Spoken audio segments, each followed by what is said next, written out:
Man, alone in a cold universe, born out of darkness and departing into darkness, wants most desperately to leave his visible mark on the world.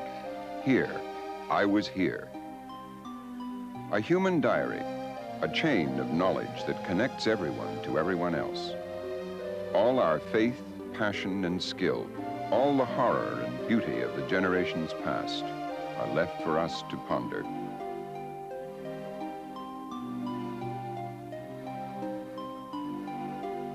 We fight, love, build, and destroy, and write that history on stone, on clay, on paper. And then invent the book, a device like the wheel, difficult to improve.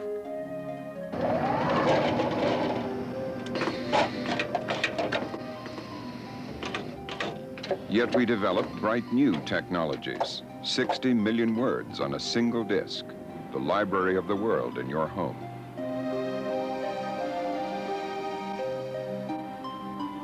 But the irony of progress is that it sometimes moves backward. The fact is that we're moving in uncharted waters. We're dealing with one of the fundamental assets of society, that is recorded information. There's a real risk in taking something that works and transforming it in a way that's more responsive to fads and to technological wizardry without thinking through the fundamental implications that those changes will make on a system that is at the heart of civilization. Vienna, the crossroad of history, the treasure city of an aging empire, the shock point of East and West, whose streets have echoed with the armored horses of the Crusades, the home of Mahler, of Schiller and Freud, city of monuments and palaces, of luxury, genius, and decay.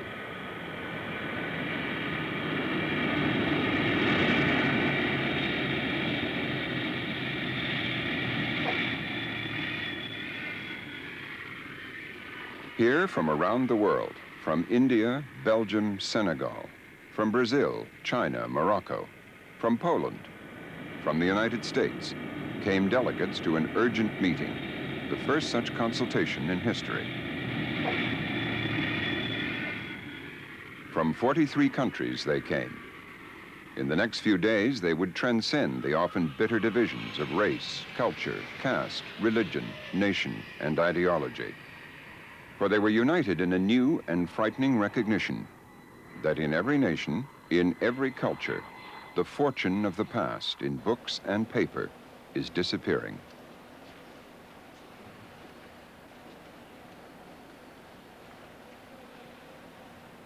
They had come to assemble in the Great Hall of the Austrian National Library.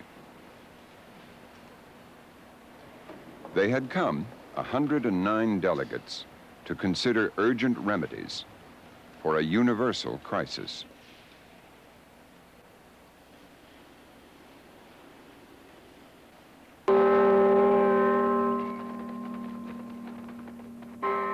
Harvard, founded in 1639, more than a century before the American Republic, with a gift of 150 books, now grown to 7 million.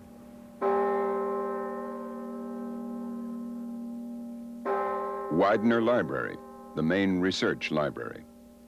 Here, Nobel Prize winners roamed the open stacks, historians reevaluating the past, scientists looking to see what other scientists had already done, statesmen, graduate students, finding here the blocks with which to build in their turn the inverted and precarious pyramid of human knowledge. Yet, month by month and year by year, these precious volumes are burning away with insidious, slow fires.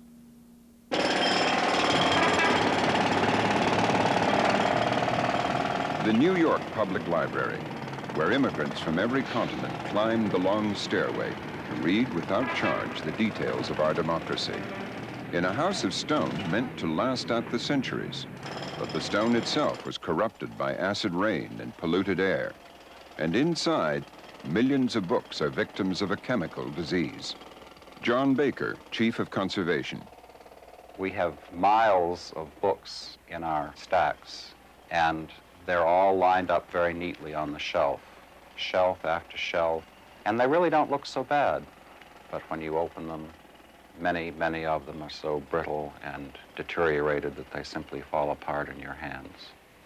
The paper is silently disintegrating, and the intellectual record of the last 150 years is in danger of disappearing.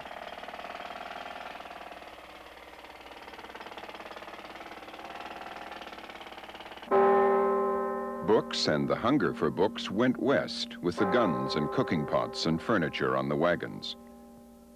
At Berkeley, California, too, among the millions of bound volumes, science, history, fiction, drama, poetry, the annals of medicine, and the codes of law, the silent disease is growing. On almost every page printed since the middle of the 19th century.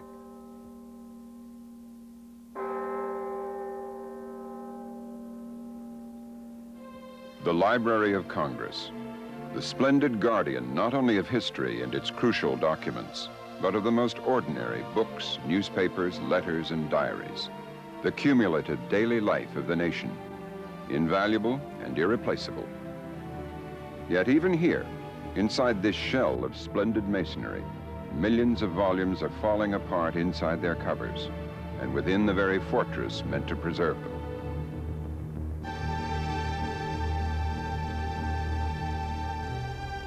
A number of years ago, we knew somehow instinctively that we had a problem in preservation, but we didn't know really the extent of it. So we had a survey made of our collections and discovered, much to my horror, that 25% of our book collections of 13 million books, 25% were embrittled. That means they would crumble. More seriously, we discovered that 77,000 volumes a year moved from a highly acidic state into that embrittled state. This is a book taken from our collections, which shows the condition that I've described, the embrittlement. You can see what happens when you do that to it. 7 million books in the Library of Congress are disintegrating now.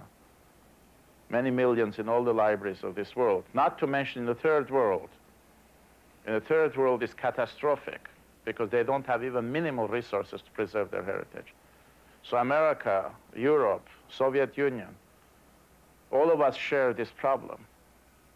And we're responsible for our brethren's and our sisters' cultures, because scholarship is universal.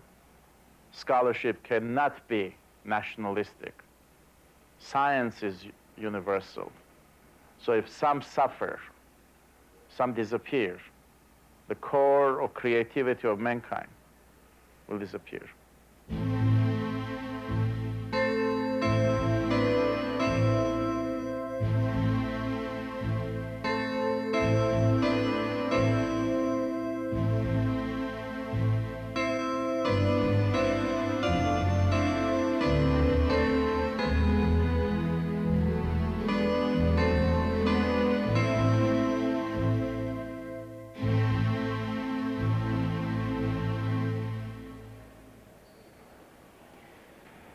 What is unique about a book is that one can hold it like a hand in one's hands.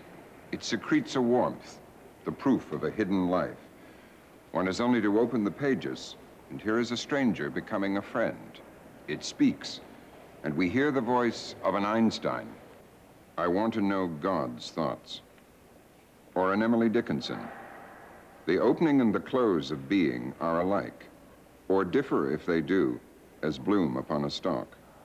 Or a Whitman, when lilacs last in the doorway bloomed.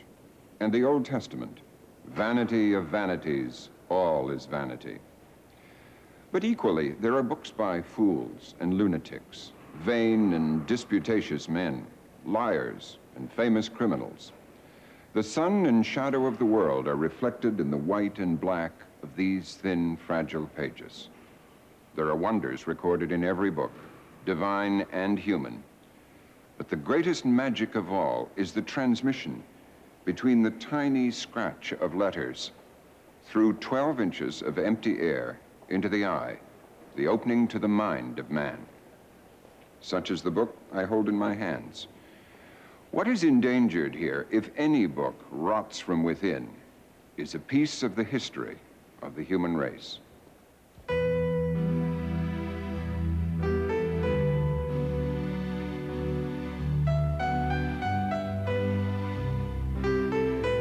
Shakespeare or Dickens or Darwin or Thoreau, mind crosses to mind.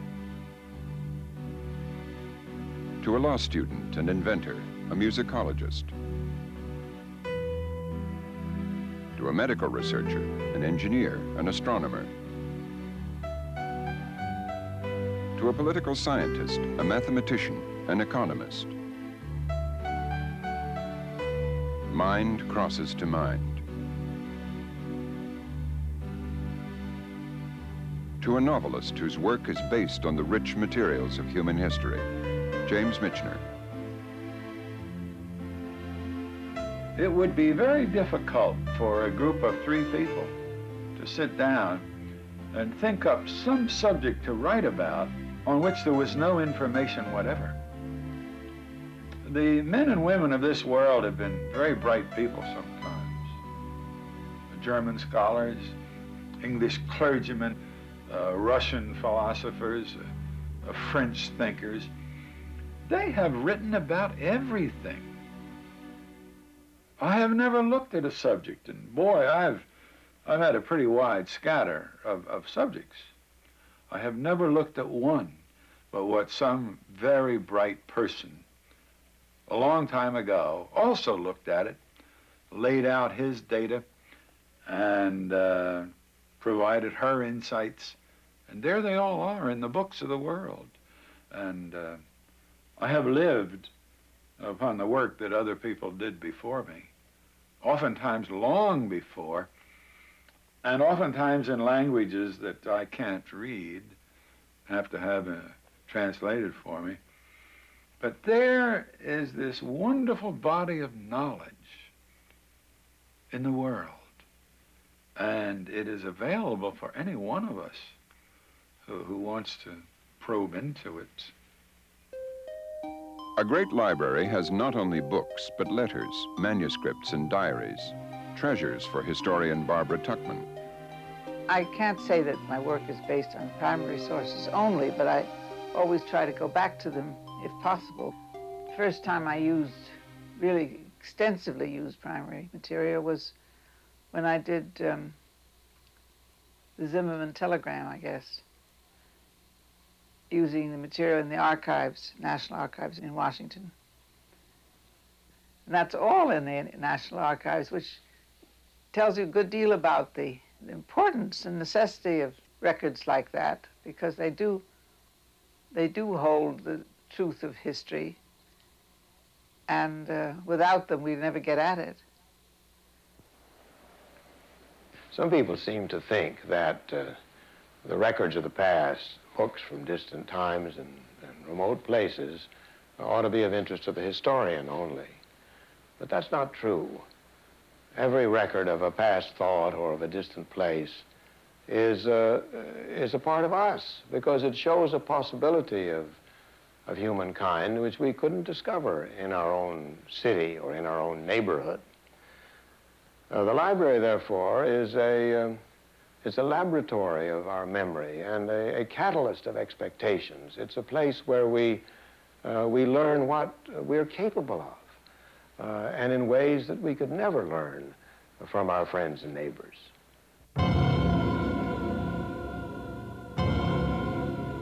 Where we stand is only the top layer of a series of cultures. Stone by stone, we can excavate down to the time, perhaps 10,000 years ago, when writing was unknown, and the only history was a painted bison in a limestone cave. So the great gems, far beyond any gold cup or hoard of stamped coins, are the words of man. Writing, the perishable record of language.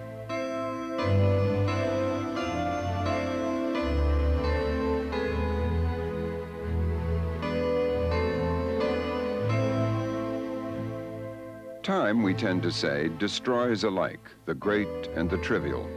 But that's a lazy analysis. Not time, but flood and fire and war and neglect. Of Sophocles' 123 plays, only 7 survive intact.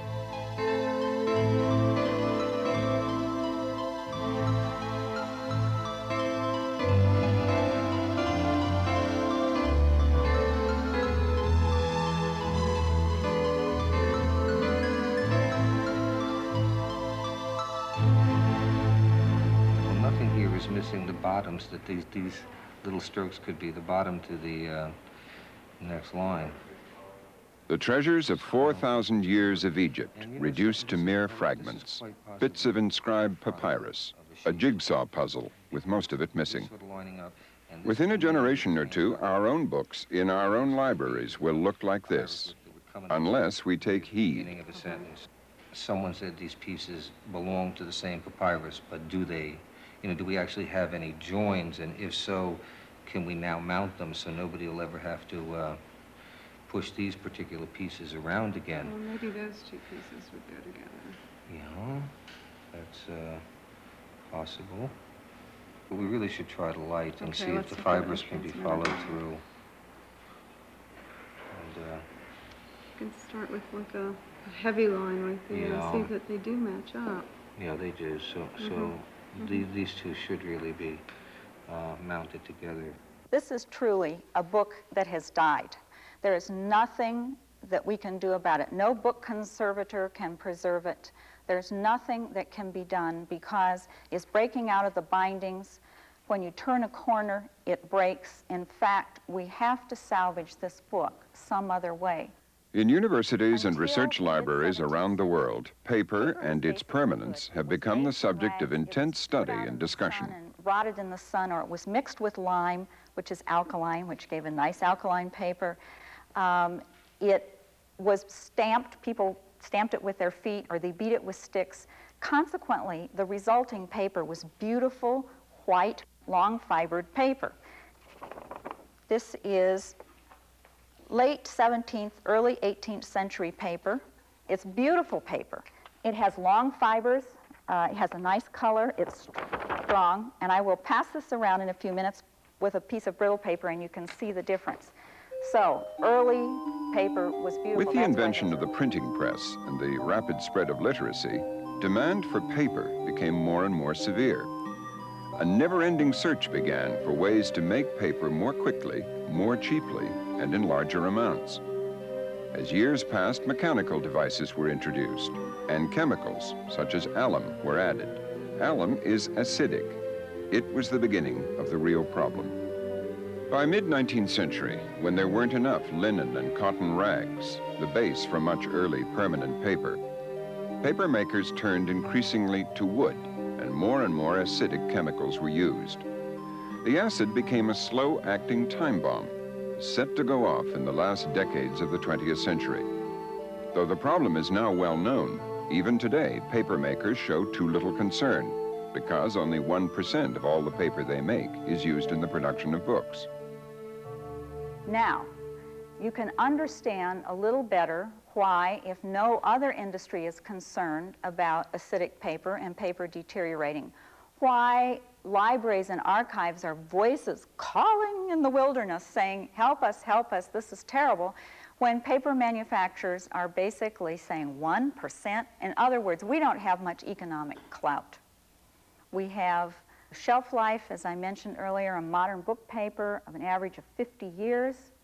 We're adding to the world's collection of research materials at a phenomenal rate, as you all know, most of it published on trashy, awful paper. So not only do we have a problem from the past, we have a problem that we're adding to the future. And it's less excusable for us because we know about it. We know what we're doing. We know the paper is awful. Obviously, the question is, what can we do about it? What are we doing about it? Why aren't we doing something about it? Well, until I came to the library, I had no idea about the major preservation and conservation problems inherent in libraries. I had just done what all the scholars did, use, and if you didn't find material good, complain, but never went to the core of it in order to see that paper, acidity in the paper, air pollution, atmospheric conditions, humidity, excess of heat, cheap glue, overuse, abuse. All of these were enemies of the book and enemies of the paper.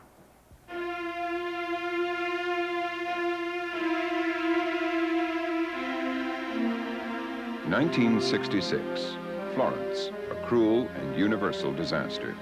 The river Arno rose 15 feet above its banks and scored its muddy signature on the white walls and treasures of Florence.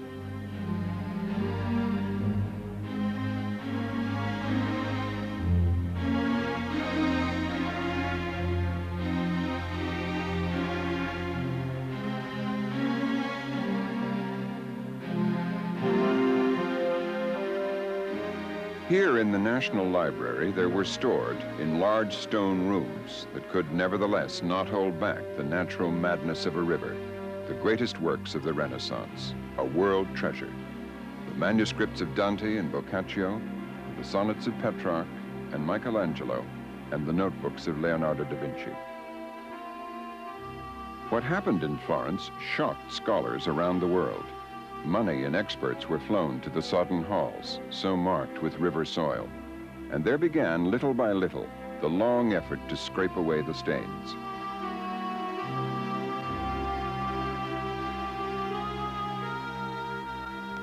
Two decades later, the job is still not finished.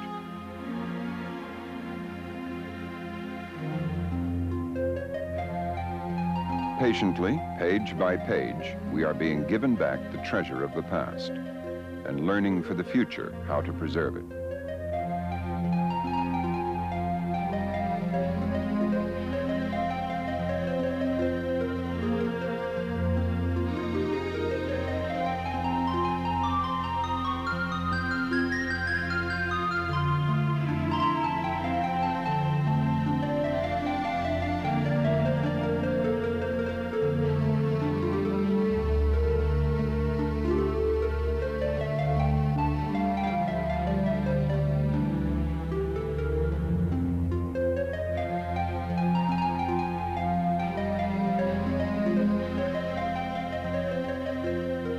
Florence was a warning bell, a prod, and a catalyst for the growing movement toward not merely collection, but preservation of the gifts of history.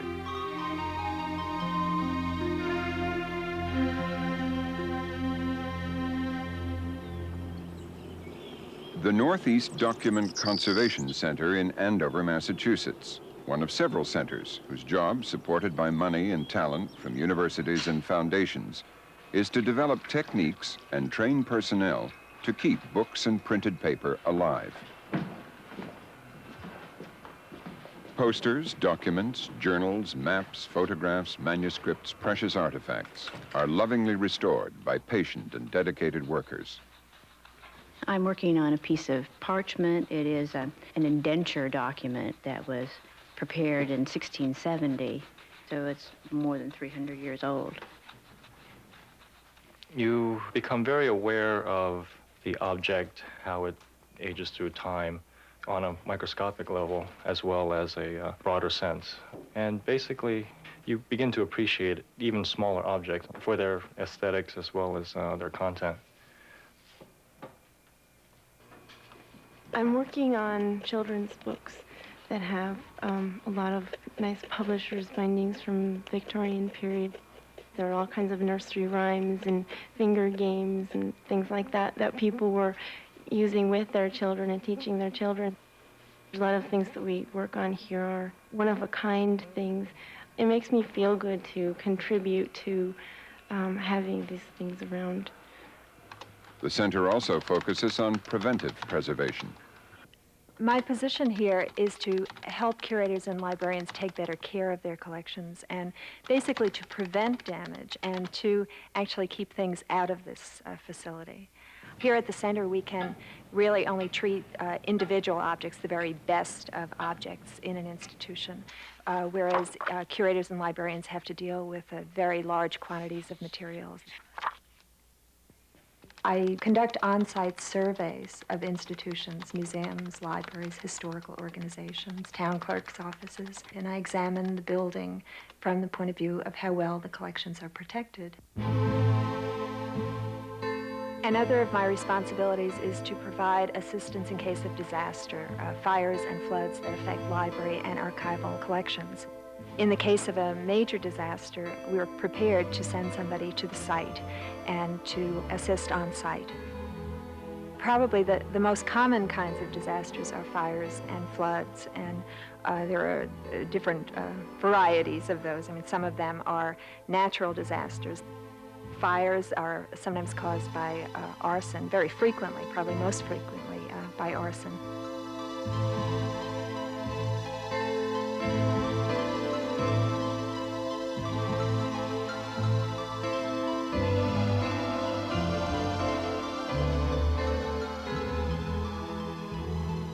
For the great masses of collections, prevention is the key to their preservation.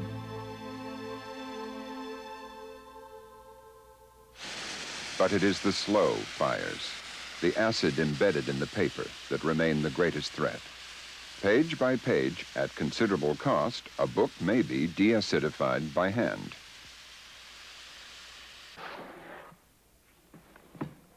Some books and other library materials are beyond any such process. To be saved, they must first be cut apart. What we do at the center, and it's probably the only documents that we'll consider to guillotine, are newspaper collections, the kind that have been put in a giant volume to be stacked on the library shelf. If you wait too long filming a newspaper collection for a library, you may get to your shelves and find that the acid process has burnt your newspapers and they've deteriorated so bad that the pages cannot be turned. At this point, they're not able to be filmed. As you can tell from the color of the newspaper, they're turning brown and they're highly acidic. They're burning up.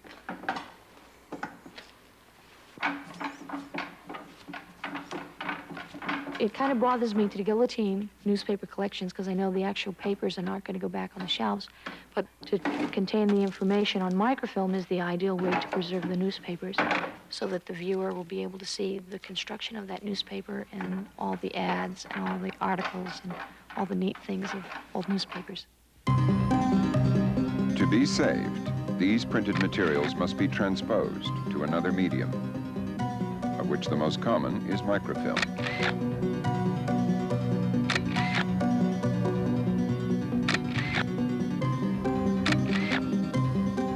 Microfilming is important because it offers a cheap, or relatively cheap, way of preserving the informational content of the books. These books are not artifactually valuable in and of themselves, so that they do not warrant investing the $300 or $400 or $500 that it would take to preserve them as artifacts. What we want is the information that they contain. The only proven technology that we currently have available to us is microfilming.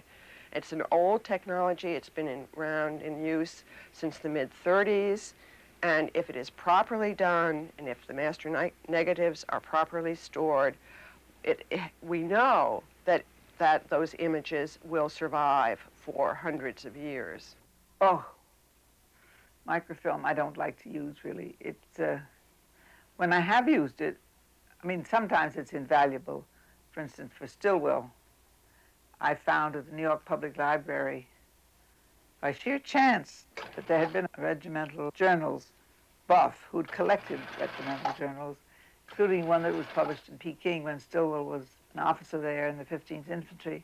And I remember going through it and getting very bored and just feeling conscientious that I must go on and go finish the rolls, you know, go through them all. Well, toward the end, I did find that there was a roll full of articles in this journal by Major Stilwell himself, which I didn't know he'd written. And if it hadn't existed there on microfilm, I never would have read it, never would have found it. And it gave me a tremendous insight into him as well as into the conditions. But I don't really like using microfilm because in the first place, it's on these machines, at least in those days, they they wiggle and they wobble, and it's an awful nuisance trying to get the text of the column in the right place to use it. And it's not like a book anyway. I mean, a book is something you can handle, you put your hands on, take home with you if you get permission. And it doesn't ever seem as real. I don't really like microfilm except for the fact that it's often indispensable. Nobody likes microfilm. I'm a historian by professional training. I hate microfilm. I've ruined my eyes using it. But we don't have any choices at the moment. There are very promising new technologies on the horizon, but they are only on the horizon. At the moment, microfilm is the tested, reliable technology that we have at our disposal. This is a book published in 1924 on the history of Mexico. Please treat it carefully. We haven't filmed it yet. Yes, look, I could rip this book up right on the spot. This book cannot be filmed here at Berkeley. This book should be replaced, but it cannot be replaced off of our copy. This copy can die a natural death here at Berkeley, but our particular own copy is not salvageable. What if someone else has already filmed this? All over the world, libraries face the same dilemma. So little money, so little time, and so many millions of books and papers slowly falling into destruction. And we will not buy it again. Can we make that hard decision? I don't think it makes much sense to say, well, this is on the shelf and it's deteriorating, therefore let's save it. When you have limited funds, I think you have to have a more systematic approach. I think what we face is either the need to dramatically increase the amount of funding we have available to us, and perhaps even with that, to make some harder decisions about what we're going to preserve and what we're going to let go the route of planned deterioration, as the Library of Congress refers to the process.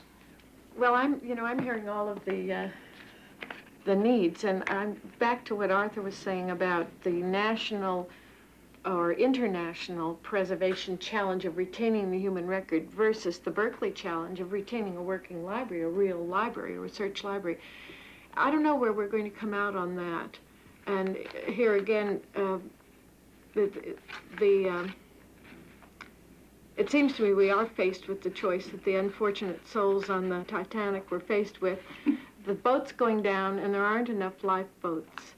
And, we have to decide what are the women and children of our collection, who's going to be saved. We have been placed in the position of French generals in charge of triage. We will determine who will survive, which culture will be preserved, which culture will not.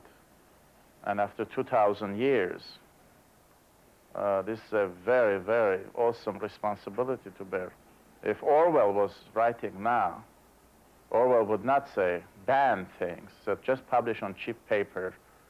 In 15 years, memory will be disappearing.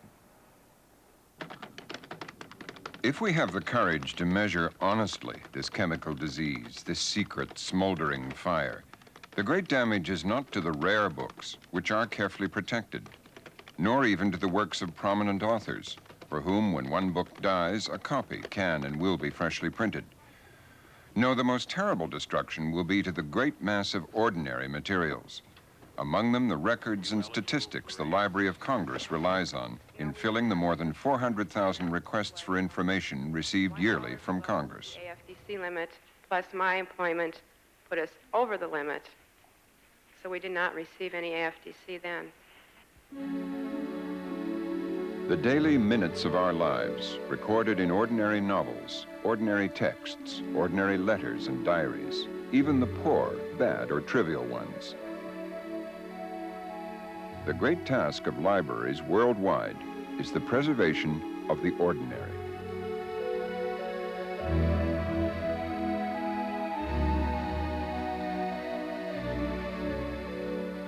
I remember when I was working in Texas on the cotton industry, which is very big in Texas, and I came upon a yearbook of the cotton industry dated 1849, and it told you more about what was actually happening than any other thing you could have found. It was a commercial publication. It was called, I think, Cotton Prices Current, and The big news in Cotton Price's Current was what was happening in Egypt, what was happening in India, what was happening in the cotton mills in Great Britain, what was happening in the revolution in Central Europe, where the use of cotton would diminish. And you suddenly realized that Texas was way over here, but their markets and the things which determined their value were way, way over there. And it's that sort of thing that the researcher comes upon, which he cannot hit by accident. Problem is that we don't know what is junk and what is not. That's one problem we have by the time you sift through. Second, many of artifacts of humanity in the past have been lost, and naturally there'll be losses too. What worries me is the deliberate indifference that exists towards this problem. The most urgent thing that is needed is to begin running the books and journals under the cameras and capturing that information on film. We have to get the volume of pages that is being transferred up by a dramatic proportion if we're going to hope to save the materials that are going to self-destruct by the end of the century. At the moment, in a collection like this, where 30% of your collection is brittle, they can sustain one last use, and that's to get the information that they contain.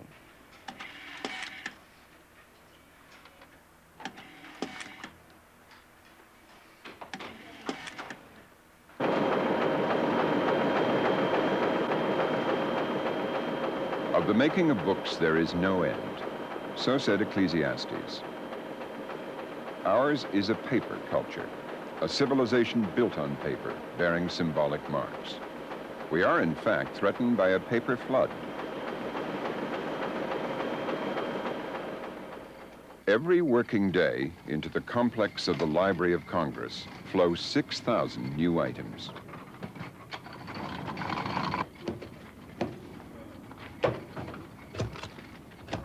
Incredible as it seems, when all these new materials, new books are tested, 90% of them prove to be printed on papers that are acidic.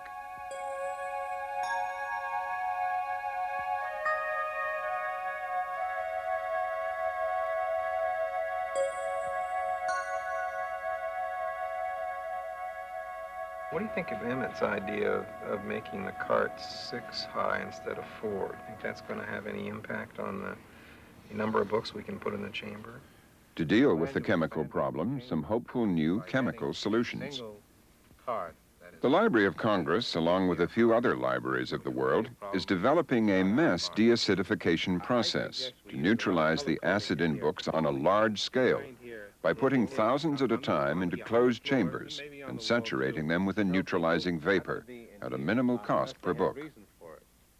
Yet even at a rate of 1 million books a year, to preserve the collection of the Library of Congress alone will take over 20 years. Could have book handling activity during water removal and or post-conditioning.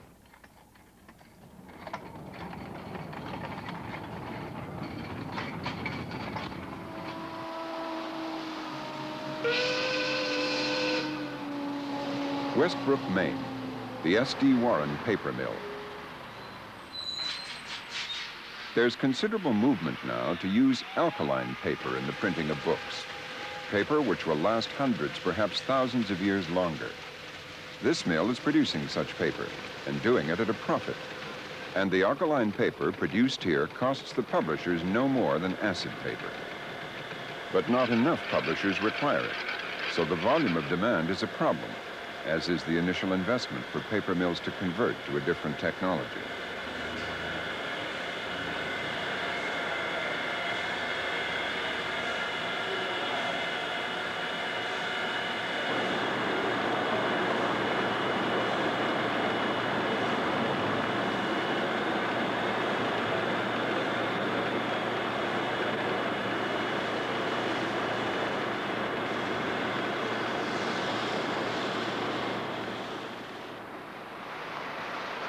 Still, there's an indirect but increasingly important advantage to alkaline papers.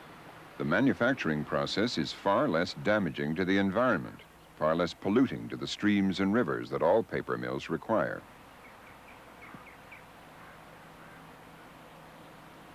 Yet, as Lou Brown of S.D. Warren tells us, it seems to me that there are a few publishers that honestly do care whether their books are produced on alkaline paper versus acid. But I would say the majority of the publishers in this country do not give it a great deal of consideration. If the public, the book buyer, would go into the bookstore and start asking the question, we want this book to be in a library, we want it to last, will it last? Will it stand up? Is it something that I can pass on to my children and have it look well and all of those wonderful things? Then that might start to create a demand and attention to the need for using alkaline paper. And paper merchant and scholar Leonard Schlosser. The real crux of it comes in the way in which books are manufactured. A publisher cannot make a special run of books to go into libraries distinct from those which go into the general marketplace. That whole group of books must be alike because it's economically unfeasible to do it any other way. If the publisher thinks the issue of permanence is important, then he will be conscious of this and will do something about the paper. If he does not think it's important but is secondary to other issues, as to such a simple one as the source from which he buys paper, then the paper will not be permanent. Permanent paper need not cost more.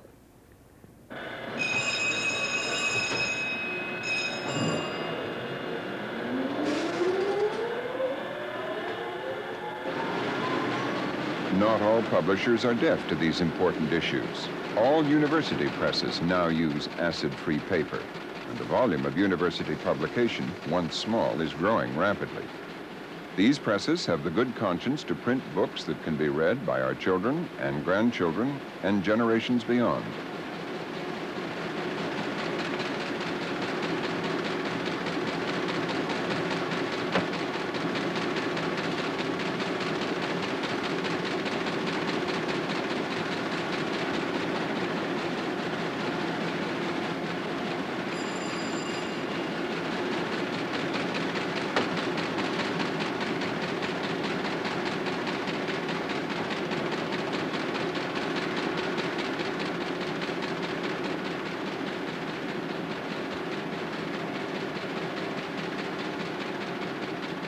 A common symbol for a national standard of paper permanence has been adopted, the mathematical sign for infinity. Our treasures are not only on paper, but since 1900 on crumbling spools of movie film. George Bernard Shaw in an early sound newsreel. You know, I'm very glad you've come, because I like people to see me. I don't know how it is, but people who only know me from reading my books, or sometimes even from seeing my plays, get a most unpleasant impression of. In 1928, Shaw thought he was speaking for the ages. Not so. The newsreels and movies of the first half of the 20th century were made on nitrate stock, which turns into dust as surely as acid paper. Great efforts are now being made to duplicate and preserve our unique heritage of film. Still, it's not necessary for me always to look as genial as I'm trying to look now. Of course, I can put on the other thing, for instance.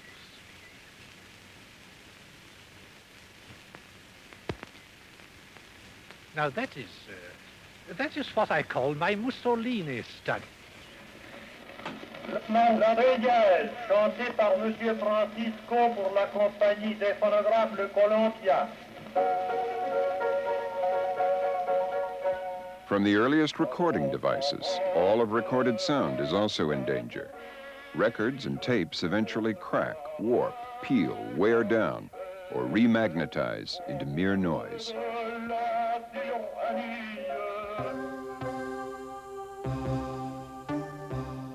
Still photographs are also vulnerable, though they can be read by laser and re-recorded on video disc. That way they can be reviewed without damage to originals. A good example of technology coming to the rescue of an earlier technology. But we must be wary of the dangers of inner destruction, even in the new.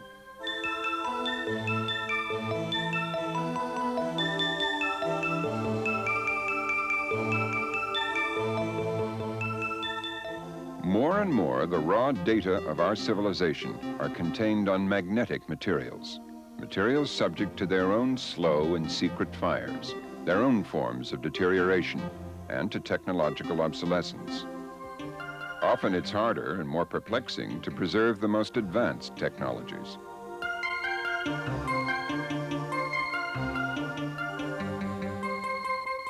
Technology has penetrated the very heart of modern libraries. More and more, the catalogs of national treasures are being electronically bound together, city to city, continent to continent, to form vast integrated magnetic memories. Well, the machines you're looking at now are the storage devices for the database of the Research Libraries Information Network. There are 26 million records, plus or minus, that live on these devices that can be accessed at any moment in time by more than 900 terminals across the country and, for that matter, around the world. These machines are, in fact, the storage devices for, at this point, about 26 million records of library material, representing a portion of the holdings of more than 100 libraries in North America, and now some cataloging records as well from as far away as London. In an increasing atmosphere of commercialization, some difficult, profound, and disturbing questions. Who will buy? Who will sell? And who will control this new universal network of information?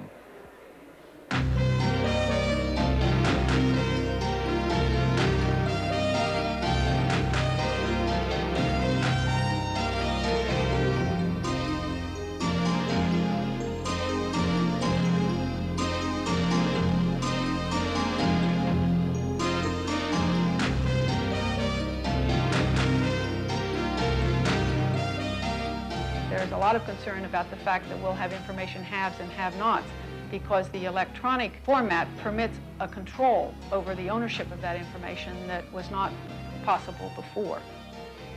And as you know, we have a for-profit enterprise that is moving into the whole scholarly environment based on a fee per use. In other words, that you have to pay before you can use the information, and that you don't buy it, you only buy the use, which is very different from the subsidized browsing concept that we have had in the book era. And I think it has tremendous implications for public policy in this country. Other thoughtful people have pondered these issues. It's quite odd, you know, that when people talk about technology, they usually don't include the book. And yet the book is probably the most important technological innovation that man has ever made. The one that has transformed his thinking and every other aspect of his life. So that when we think of technology, we mustn't think only of the latest technology. It's also notable that technologies don't always displace their predecessors. In fact, there are very few examples of technologies that have outdated or made totally obsolete their predecessors. We know in our own experience that when people came upon the radio, many people thought it would make the telephone obsolete. Why should you pay to send a message by a wire when you could send it over the air free? And then with television, it was suggested that, of course, people wouldn't listen to radio anymore. But I think the statistics show that there are more radios now than there have ever been, and the rate of increase of radio. People walk with radios in their ears, which nobody had ever thought would happen. But they still carry books in their pockets, and they're likely to continue to do so even after it's possible for us to drive our automobiles while we're watching television. Technology is a tool. technology does not make demands on us. We make demands on technology. My worries about current euphoria, about how everything is going to be solved, are a couple. Number one, you may know where the book is. You still have to read it. People have forgotten that. They say access to information. Book is not information alone. Book is source of knowledge as well. And there's a great deal of confusion between undigested information and its distillation into structured knowledge. That somehow has gotten lost. Second, which is far more dangerous, they think if it's not in the computer, it doesn't exist. There are many things which are not in computer data. In this library alone, there are millions of items which are not in computer data. People just check the computer and say, well, it's not there. We have manuscript sources, archival sources. Namely, there is no easy way to knowledge, easy road to knowledge. That's one of the reasons Rabelais in Gargantua, Rabelais had the author eat the book in order to digest it. You have to digest it. There is no substitute for critical thinking. Information is a neutral data. It's what you ask, how you structure, how you use. Stone, clay, canvas, paper, tape, and disc. A human diary. A chain of knowledge that connects everyone to everyone else. All our faith, passion, and skill, all the horror and beauty of the generations past are left for us to ponder. Unless we choose to let it wither, disintegrate, burn, and die, leaving us to stumble in the dark. Bundesminister, ladies and gentlemen, dear colleagues and friends, on behalf of the International Federation of Library Associations and Institutions, I welcome you all to this international conference on preservation of library materials. For the delegates to Vienna, and for the world, the challenge of the next few years will be crucial. What is at stake is the progress, and perhaps the destiny, of civilization itself. We are here assembled in the most beautiful Baroque Prunksaal of the Austrian State Library, a hall which impresses me time and again. When this Prunksaal was built by Johann Bernhard Fischer von Erlach, 1723 to 26, books were printed on chemical neutral, that means acid-free paper, so that the problem of preservation which faces us today was still unknown. But 260 years later, the situation is quite different. The book treasures in many libraries of the world are deteriorating with accelerated speed from year to year. This fact is not only true for the valuable holdings of libraries suffering from hostile climatic conditions or from insufficient storage facilities, but also for the materials in libraries in the industrialized world due to air pollution, acidated paper, and last but not least, heavy use. The overall assignment of conservation preservation is really of a Herculean dimension, and the intellectual, organizational, technical, and financial difficulties should by no means be underestimated. I hope that the recommendations of this conference will lead to quick and concerted actions. If individuals have any sense of the importance of the continuity of the human experience, they can't avoid the problem of preservation of the human record. To fail to do so is, in a sense, to turn your back on history. And it's a kind of an egotistical action of the highest order to think that what's gone before is unimportant. What we're doing here is trying to find a way to save what's important from the past. What we've got to do is make an honest effort to make certain that at least a portion of the past is preserved, not only for our own use, but for the future. Those who will follow us will, I think, rightfully say that we have, in a sense, failed them if we don't make that honest effort.